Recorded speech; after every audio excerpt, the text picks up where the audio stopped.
Yo, what's up guys? So, yun. Yung dinala sa ating NMAX, no?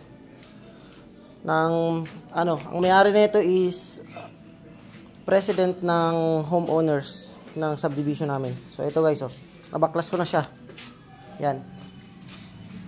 So, guys, ang issue nito is bukod sa madragging, yung tipong pagka umaarangkada ka is parang may tumatalon, kumbaga kusa siyang kumakadyot. So yun yung issue niyan guys.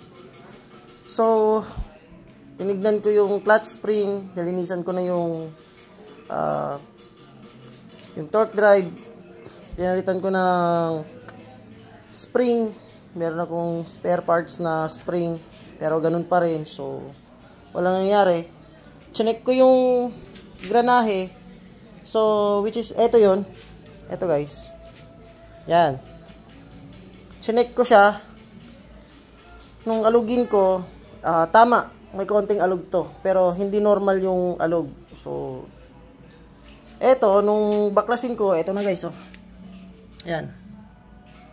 Nung mabaklas ko na siya, at matanggal yung mga gear, napansin ko lang, etong gear na to, sobrang tutulis na. Which is hindi siya ganyan. Kumbaga, medyo makapal-kapal pa. Ang ibig kong sabihin is etong mga ngipin na to. Sobrang tutulis na yan, guys, oh.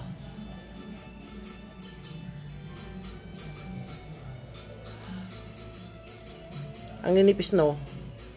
So, minsan kasi dito nagkakaroon ng dragging. Di lang basta-basta sa bearing kung tawagin. Yan. Di lang yan dyan basta-basta. Pero, sinek ko rin tong bearing na to. Isa yan. So, papalitan natin yan guys. So, yan. So far, ito. Dapat talaga kasi sa mga ngipin ng ganito kakapal. Makapal yan siya guys. Yan. Yung tipong hindi nakakasugat. Ito kasi guys. Itong isa guys, halos nakakasugat na. Para siyang nilagyan ng talas. So, ito guys, oh. Hindi normal sa gear natin. Hindi normal sa gear natin na langis yung nilalagay natin dun sa panggilid. Dun.